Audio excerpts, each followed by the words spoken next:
So my name is Juan Cortez. Title of my talk is Reversing for Humans. Hopefully, I'll talk about a little bit more what I'm going to talk about, the outline, the whole purpose of this talk and whatnot. So that's the title. Here's the outline for today. We're going to, a little bit about me, really quick intro, quick slide of why we reverse things, why we're interested in reversing. The purpose, kind of a malware intro, just what is malware, what type of malware is out there. Very quick, timestamp, like super fast. I mean, obviously we all know what malware is, so hopefully we'll just quick intro just to make sure we're all on the same page. And is the feedback okay?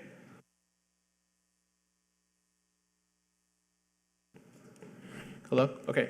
So, and then we'll talk a little about tools that I'll be using for kind of the demos and just tools that I use on a day-to-day basis.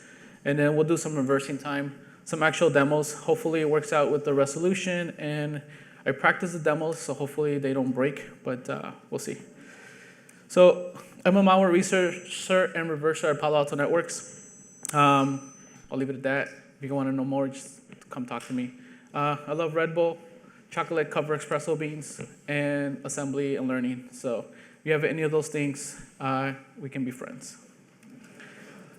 So quick intro, reversing is hard to some people, right? A lot of people love it. In case I love doing it. I have the patience, I guess, to sit down and look at this assembly and debug something for a few hours, maybe even days. Some people are really, really good at it, super fast at it, just understand how things work, and you know, those guys or girls are just amazing at what they do. But it's definitely learnable. I've learned it from the ground up. So in college, undergrad, I hated programming just at all. I just hated it. I never touched programming at all in college. And then as you know, things went on and things evolved, obviously, you know, I had to learn C, how to learn assembly and things like that. So it's definitely doable.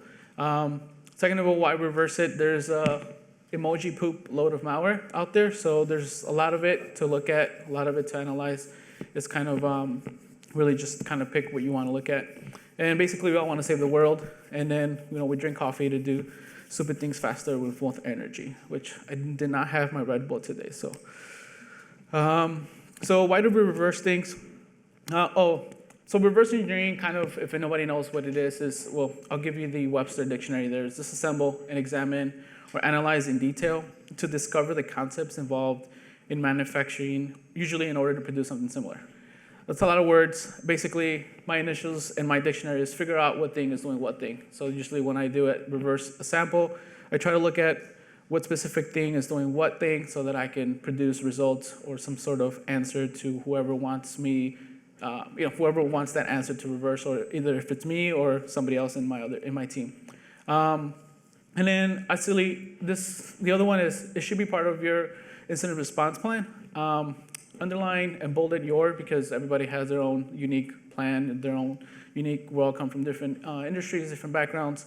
We have different threats, different components in our network. So I just strongly believe it should be part of your incident response plan somewhere in there.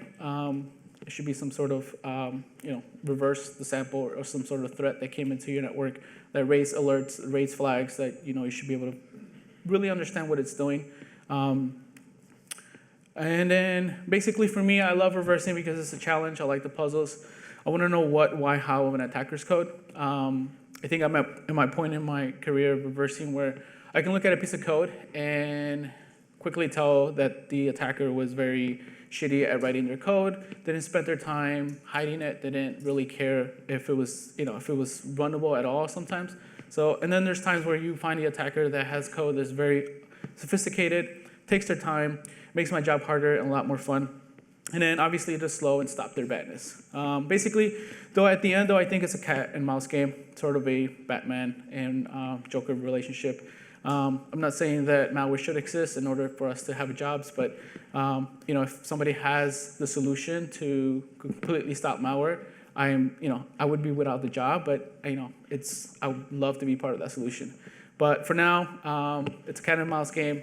Malware lives, I live, malware lives, etc. So, and the way that works is obviously, I find malware that tries to evade either sandboxing or anti-analysis, anti-debugging techniques. And we try to, obviously, we fix those, we alleviate those, and somehow attackers find a different way. So it's always back and forth kind of thing.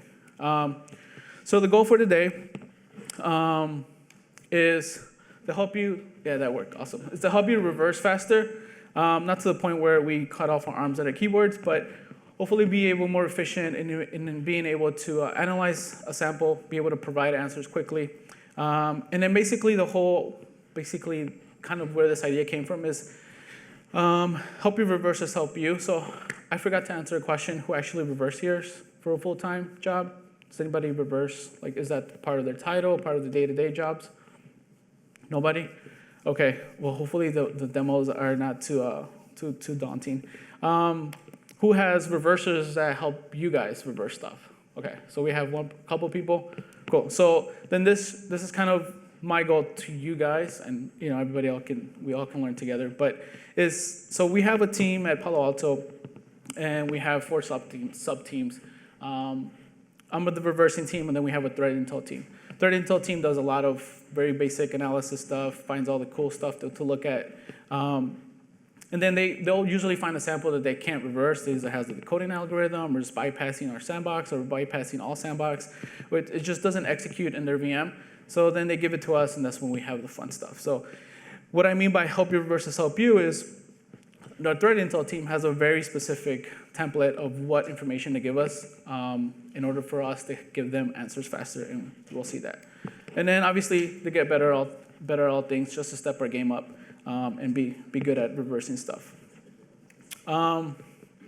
So going back to that goal where helping you reverse is help you, kind of the idea there is know what to actually reversers for. So you go to example, you have a sample that you want to analyze. Make sure you give them some sort of idea, some sort of story behind it, right? This comes with the context. The more is better. I love story time. I love it when somebody tells me, look, this is where I found the sample. I found it here. It's doing this, it's doing that, but I can't figure out this exact thing. I just enjoy that because I know what he or she already has done for the sample. I already know that you take steps 1, 2, and 3 to kind of solve it, but you couldn't because there's other hard stuff to look at. And then we'll get back to what I mean by offsets, and offsets. We'll circle back to it. And this is sort of the other goal. So this is, and we'll come back to this actually in one of the demos that we'll walk through. So this is just, oh, sorry, that got really loud. This is the idea of what my buddy sends me when he wants me to reverse something for him, right? He sends me a XEL, EXE name, DLL, and sends me all these offsets, and this is what I mean by offsets. And then tells me where he's stuck at, right? And then at the end, it's not an offset, but he does shellcode things. So he understands that it does shellcode things. That helps me to understand the sample better and be able to, to analyze it quickly and focus on the things that he wants me to get answers for. And I just love him for that, and I love anybody that gives me that information quickly. And then, so circling back to what malware is. So malware is just short of malicious software, general term to describe all forms of malicious software. Worms, virus, backdoors, or Trojans. And then regex, example there, ransom, spy, ad, scareware. And then the internet is dangerous, careful, but we'll leave it at that. And then malware is, like I mentioned, doesn't play favorites. So it has Windows, OS X, Android, iOS, and Linux. So basically pick your poison, dive in, and learn it. Mainly Windows in analyzing. I've started working with Android stuff. So again, it's just whatever you want to learn, you just take to it. So my mandatory graph slide for the talk is this graph from the Verizon report this year. Yeah, just this year. I wish I had a pointer. But the red line is the one that says the number of breaches per threat category over time. So the red one is the malware, so it's definitely top out there. So malware's out there. We definitely should pay attention, do something about it. So we'll talk about tools. So the reason why I picked this slide is, here, let me get some more. So I love tools. I love scripts. I love people that write tools, and there's a lot of open source tools that I use that I would not I would make my job harder without them. So I really appreciate tools. But at the same time, I feel like a lot of people use tools that don't really understand what they're doing, or they want tool A to give them some sort of output that's not there. So in order to, point being, understand your tools. Let's not be those guys. So for reversing malware, basically falls down to two categories, right? You have your static and you have your dynamic tools. The way I formed this slide was, so on the static side, you have the icons that do mostly static, and then on the other side, the dynamic is tools that do dynamic analysis, and then sort of in the middle are tools that kind of use for both. We won't walk through all these tools and what they do and what they don't do. I think I'm pretty familiar with most of them. IDOPro, everybody knows what IDOPro is. Radar2 is a reverse engineering framework, has a lot of subtools in it. It's command line based, so it's very good. It takes a very huge learning curve to learn, but it's up and coming. It's kind of competing with IDOP, but not there yet. PE Studio, if anybody's used it before, very cool static analysis tool. It's a very quick triage way to kind of look at a PE file and quickly understand, kind of grab things to hook on, and then deep dive in something else. Detect Easy has been replacing, in my tool set, has been replacing PID, so kind of detect the compiler, detect the linker that was used for that sample. Core it has multiple tools in it, but I really only use CFS Explorer. It's a P file format extractor or parser. And then API Monitor, I don't know if anybody used that before, but just basically hooks all the Windows API calls that you can think of, and then spits them out back to you. So if you run a sample with it, it tells you all the Windows API calls that gets called. It's good for tracing what the malware is doing sometimes to figure out what API call it's interesting or calling that you're not aware of. Windows is internals, if nobody knows about that. That's kind of by Mark. Cool guy, I love him. I hope to meet him one day, but he has different tools in there that mostly aim for like sysadmin, but he has kind of shifted those over to malware analysis too. So he actually gives really great talks on malware analysis and using his tools. And they're free up in TechNet, I think, so pretty good. And FakeNet and INetSim, those are tools for kind of emulating network services. INetSim runs on Linux, FakeNet runs on Windows. Bytecode Viewer is a very cool tool. It's kind of new. It has about 3 or 4 Java decompilers and bytecode disassemblers, so you can look at Java code and look at the Java decompiled code side by side. You can also throw an APK at it. It uncompresses it and gives you all the Java code and to look at. And then DNS Spy, I don't know who wrote it. I probably should, but that guy is just amazing. It's used for debugging and disassembling .NET samples. So you throw it in there and you can debug .NET, and it's amazing tool. So those are kind of the day-to-day tools that I've used. We'll touch probably most of these, except for the ones in Linux and no Java stuff and no .NET in the demo. So reversing methodology in Go. So this is kind of my I guess, idea of how things get down my path in order to reverse something. Obviously, again, everybody comes from different backgrounds, different industries, but most of the time we'll have like a security event, some sort of AV, firewall, notification, something that comes up that raises a red flag for us to analyze the sample, right? Which then we do some basic static analysis. We inspect the PE file. We do public resources, check VirusTotal, check Google, any public sandbox reports that we can use. Another thing that I like to do, if there's no reports, hopefully VirusTotal has matching AV names. So, not AV names, matching detection names. You can kind of then Google for that virus name and kind of get an idea what it is and what it's doing. You can then dive into dynamic and behavioral analysis, so sandbox, execution in a VM. So execution in a VM is your own VM, sandbox is Cuckoo, hybrid analysis. There's a few other ones out there that are coming up. There's this one I just signed up for, and I've never heard of it. They're actually doing sandboxing in bare metal machines. So they're not using your typical virtual machines. They're actually using bare metal machines in order to run the sample. So hopefully I get the invite to join and check that one out. That seems pretty interesting. And then obviously you dive into your advanced analysis, debugging, disassembling, code analysis, reversing algorithms as far as decoding, how is it communicating, and things like that. So I've kind of learned to do this most of the time because even for myself that I've done it for a few years, I'll get a sample, kind of get an idea what it's doing, and I'll dive straight to advanced analysis. And then I'll find something like, crap, I should have gone back and done the basic or the dynamic. So it's usually just, doesn't matter how many years you're doing, if you kind of take these steps, you get answers quickly. Because I find myself that I either jump in the middle somewhere and I have to jump back. So it's just helpful. So reversing with the Go, this is another idea that I've kind of learned and I've kind of repeated this over, is when you want to reverse something, as a reverser, obviously you want to have a goal. Nothing hurts me more in my heart than getting a sample and telling me, here, reverse this, and they don't give me anything that they want back, right? Do you want communications? You want C2s? You want persistence, whole space indicators? What do you want? It's just, so when you reverse something, reverse it with a goal. Go in mind to what you want to do, right?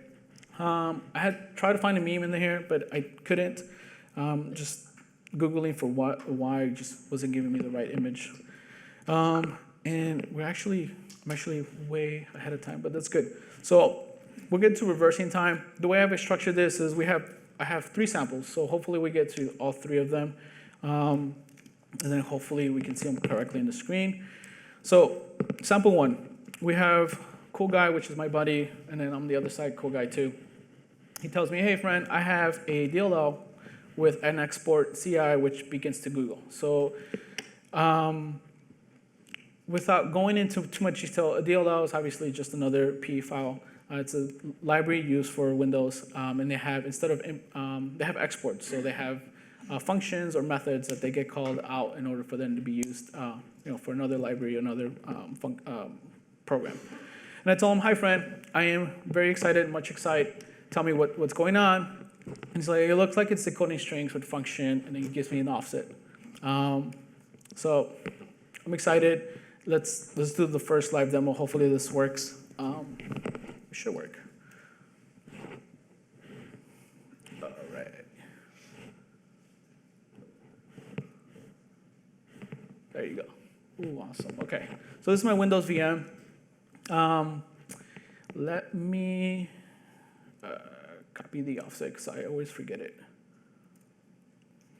All right. So we have sample 1. He gives me this DLL. I already have everything up and running here so that we don't have to wait till it loads. So this is CFS Explorer. This is the PE parser one. This is one that takes a PE file and just parses it for all of its data, and that's horrible. Let me see. Yeah. Awesome. Okay. No, hold on. There you go. So this is actually part of the sysinternals tool, Sumit. Yeah, it's pretty cool. Anyway, so this is the P file header for this sample. A lot of numbers, a lot of hex values, stuff that probably not quickly understand if you've never looked at this before. But one thing to look at is, and how do I write this? I forgot the shortcuts. Come on. Okay, hold on.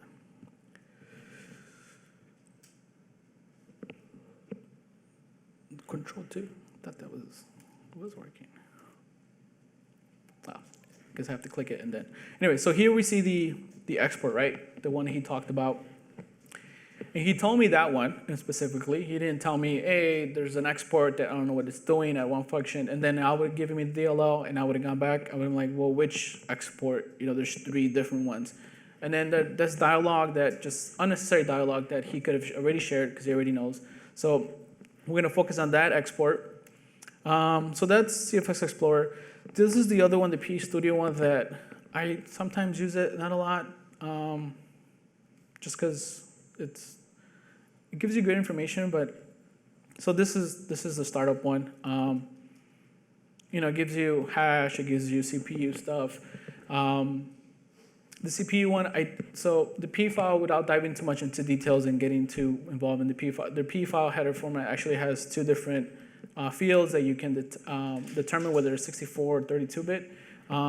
So this is where this comes with the idea with I don't know the tool. So I don't know what field this P Studio is pulling it from. So I don't know if it's meaning it's for 32-bit or if it's or if the P file is for a 32-bit machine. So this is kind of where you have to go back and understand your tools, right?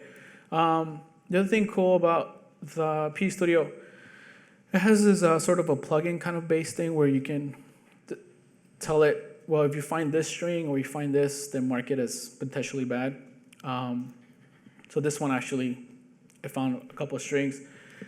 Obviously, quickly triage, you can see that it's doing some sort of HTTP communication. So you see some Windows API calls for HTTP stuff.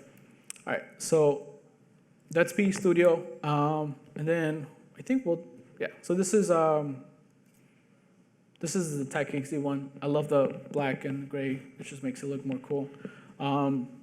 Has a compiler, the linker. Not a lot of information. Same information you find here, you can find it in CF Explorer. But I like this one because it has a very good detection for, again, the compilers. And it's good when you're trying to deal with unpackers. For packers, you're trying to identify what packer was used for that particular P. And then, all right, so, okay, let's see.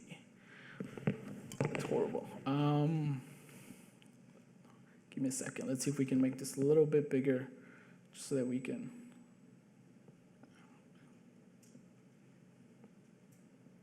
But that didn't work. All right, we'll play with Zoom it. All right, so again, if nobody's used IDA, this is not a talk to kind of go over IDA and how the IDA works. IDA is a disassembler though, debugger. It also has other plugins, or you pay the guy more money, he gives you a decompiler, so you can decompile code that looks, so you have this, and you can have stuff that ends up looking like, okay, as I'm looking like that. So it's pseudo C code, right? That kind of easier to read other than assembly. Definitely helpful. I use it sometimes. I just looking at assembly. This is helpful when I usually wouldn't do CTF challenges. Fortunately, there's no reversing challenges here, so can't use this a lot. But anyways, here are the exports again. This is CI, the one we want to focus on, and obviously it's the one I decompiled. So this is the one we're looking at, right? And then this is the function that he wants me to concentrate on. So we'll click on that one. We'll make this a little bigger just to kind of get an idea of what the graph looks like. So the other thing cool about IDA, and this is where I think without IDA, it would make the jobs a lot harder. We have this graph mode. IDA does a very good job of telling you how the function flows, how it does things. And then the other cool thing that it does is these bolded blue lines, these are loops. So that IDA has identified that that's a loop. So there's a loop going on there. There's obviously 3 different loops going on here. So that kind of, again, graph mode, really helpful. I had someone tell me before that you're a wuss if you use graph mode because it makes you reverse faster, I guess. I don't know, but I like graph mode, so I don't care. It is definitely easier to move around. So, all right. So going back to the function, right? Again, we won't step through all this. We're not gonna tell you everything what's going on here. Basically, this is where, for us reversers, for those that reverse a lot, kind of jump into this function, focus on this function itself, and just kind of figure what things are going on, right?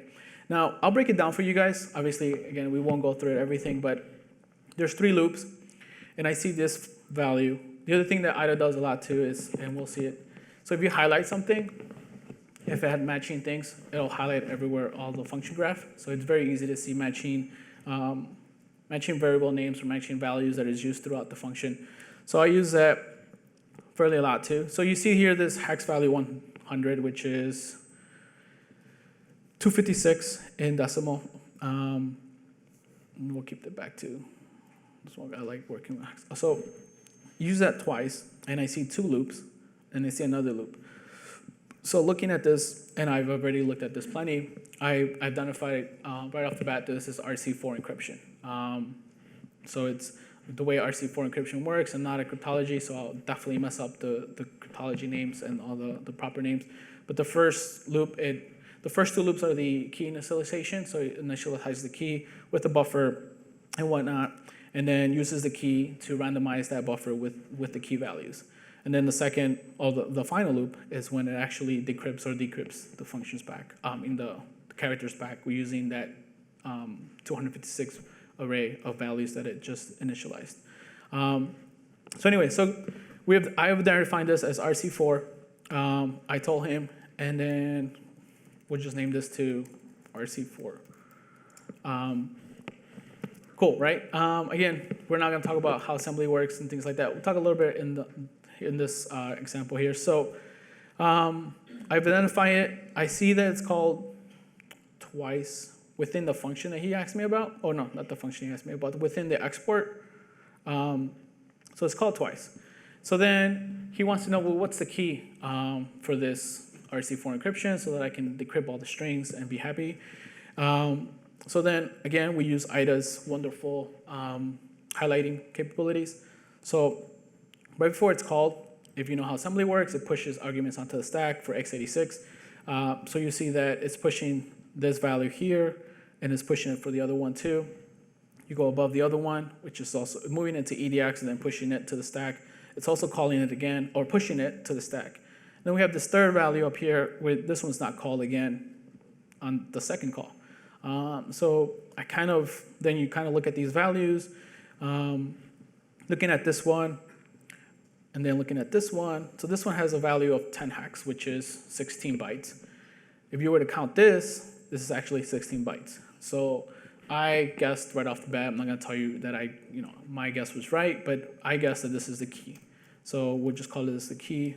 So I like keeping the address names or the addresses just because when I do back and forth debugging with Ali, I like to have it there. So we identify the length, we identify the key. I can give that to him, and then basically these are the strings that he wants. So I just tell him, here are the strings, here's the key, and then he writes a Python script that decrypts it for him, and he's happy. So that was fairly quickly for me to analyze because I have really looked at this RC4 before. I've actually stepped through it manually plenty, unfortunately. But you learn the hard way, right? But anyways, so that was that sample. We're over done. He has the key, he has the strings, he's happy. All right, so moving on to the next sample. We have, I wonder if I can just get away with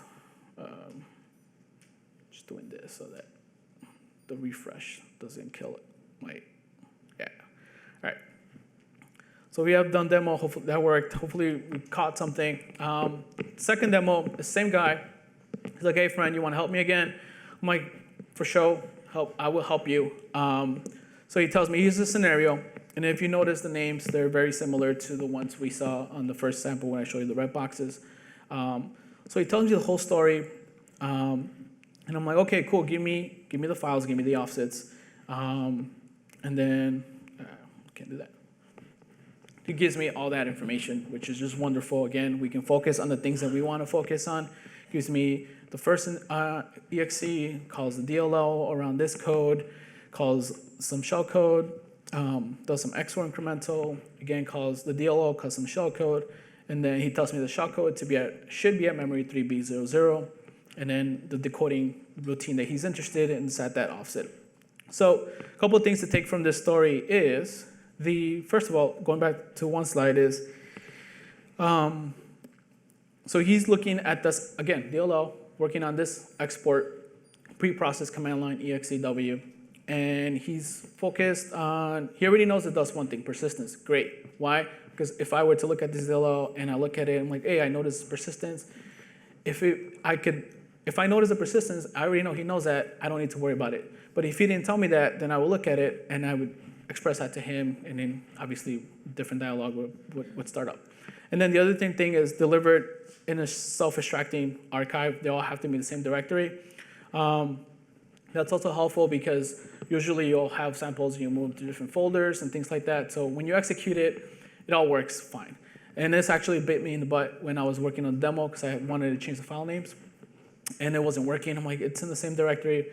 Long story short, looking back at the files, they all have hard-coded file name. So they all have to be the same file names. If not, it doesn't run too. So I keep doing that. So all right, so let's dive into this one really quick. Hopefully it's a little bit more interesting. It was for me, actually. It took me a while to decode this one. So we're done with this one. So we have the exe again. This one has a little bit more information that we can go off of, that you can triage on, research, Google, and whatnot. We won't spend too much on that one. This one has, where is it? Not a lot of information to go off of. PD Studio, is this the same one? Yeah. So PD Studio here helps me a little bit more, or helps us, because in the indicators, it tells you that it's able to extract HTTP communications, URLs, to be able to get off of that. So all of these seem pretty legit. They're all certificate information that tries to do, except for the last one, that's TBPOP. But obviously, again, quick tool, kind of look at a file, identify indicators if you just want to quickly move on. And then I don't think any of these, I won't show you the tactics, it's all the same thing. They're all compiled with Visual C++. So this one's a little bit more fun because we'll actually do some debugging. So this is Ollie. Does anybody know what Ollie is? So debugger. It's fairly old. I like it. There's other new debuggers out there, but I still like doing this one. Anyway, so, all right, so this is, all right, we'll restart this because I was actually playing with the demo. Okay, so give me a second here. Let's pull it up. Where is it? This one. All right, so huge binary has a lot of functions, not pretty to look at, but I don't need to worry about that because I just need to worry about the information that my buddy gave me, which it tells me that main EXL calls the DLL around 4011B. So here's 4011B. Come on. 4011B, I made it a comment there saying offset given by cool guy. We can start looking at those things. So what I can do is I trust his analysis. I just need to focus on this. I kind of want to get to the shellcode. So we'll do it step by step. So here's another thing. I actually did this on purpose too. So if you load it on on Ollie, its main is at different F9C. EF59, 5. That does not match. If I were to go to the start function here, it definitely doesn't match. Even if you go to the command line here. Do I need to shut up? No? We still got time? Okay. Anyways, whereas WinMain still doesn't match up. Why does that match up? Another cool trick that you kind of keep in mind for those that like to do this. So pop player DLL, the P file header has this option where you can set it to randomize its start address every time you load it up in every time it's loaded by the Windows loader, and you can change that. So that's actually the structures, but there's this structure called DLL characteristics, and if you uncheck this, so here you probably can't see this, DLL can move. That's telling the Windows loader every time you load me, change my base address. Don't put it in the same one. So we can uncheck this. We need to save this. Just save it right. Yeah. Oh, I need to save it with a different name because it's being loaded here. All right. What? All right, just save it on. No, I don't want to save it because it's going to kill everything else. Let me just kill all this analysis because it's probably not letting me. All right. Try this one more time. What's still using it?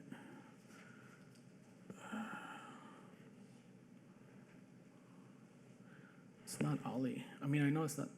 Why is it? All right.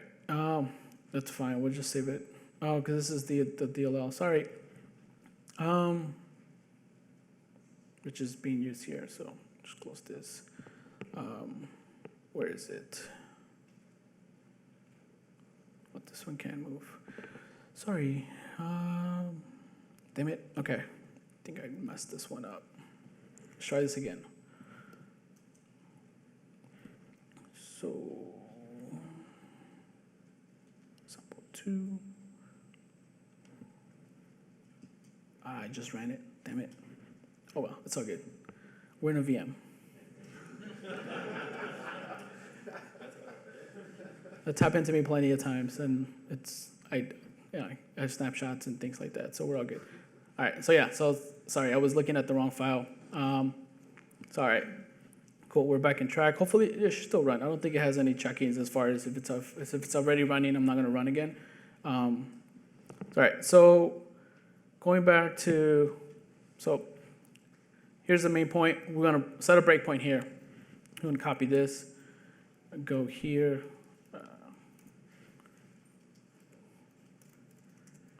So I already have a breakpoint there.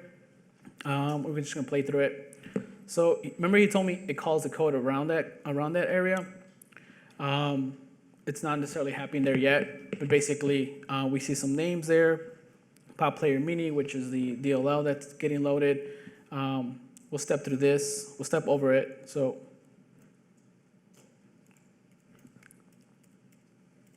and then we see the export that's being called that we're interested in.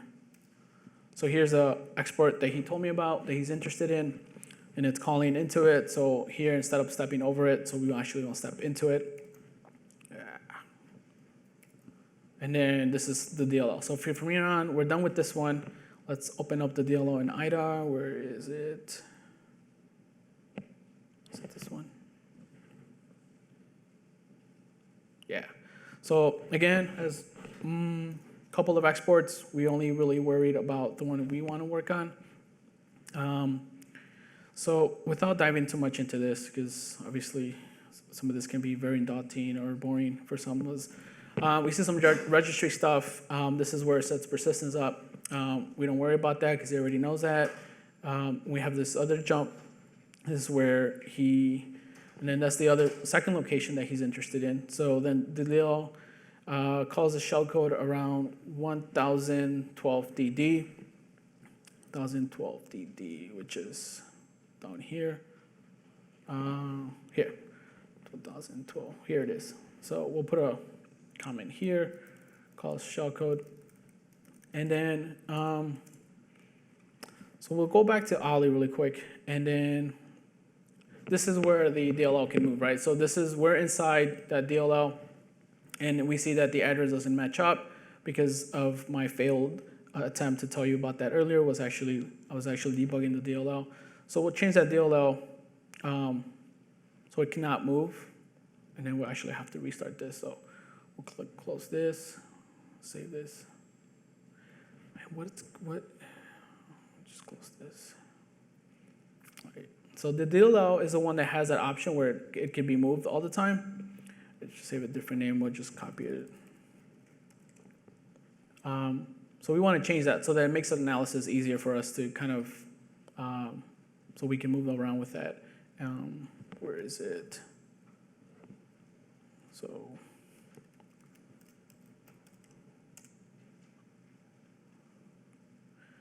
if you saw the name was hard-coded in there, so even if I would have changed it, it would still not worked. All right, so let's try this again with Ollie. One more time, and then after this, we'll wrap up. So here's the main executable. Breakpoint should already be there. Yeah, so we'll just play through it. I won't zoom in because this is stuff we already went in through. F7. All right, so see now the address has changed. Actually, now we can put a breakpoint on this guy. Control copy.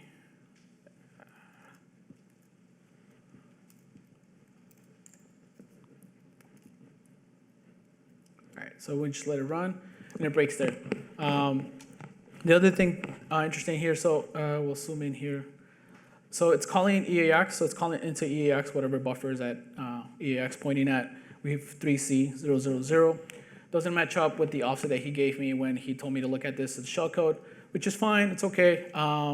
If you know how Windows works, you're never going to get the same address loaded every time. So we'll just step through it. We'll step into it. And then, did I do this? I did not do this. I didn't load it up to IDA. I was going to load it up to IDA, but I forgot. I was going to do it here, but it's a little slower than I wanted to. So anyways, I may have it to back up. Hold on. Give me a second. I do not have it. Dang it. Okay. But basically, the way this works is, at this point, I can grab this. With Ali, you can save backup, save data to file. That saves the whole memory page to a file. It saves it. And then you can load that up to IDA, and you can start doing your analysis from there. And then I can look at that second function that he has trouble with. So we'll load up in IDA. IDA doesn't know if it's 16 or 32-bit. We know it's 32-bit. And it has one function. And it's ugly to look at. And then this is a whole other step or kind of walkthrough how to clean this up. And it's fun, but we won't do it here because it's obviously not helpful. But the whole idea is we got in there. I kind of spent a lot of time quicker getting to where I wanted to be. Long story short, the function actually had a custom RC4 encryption.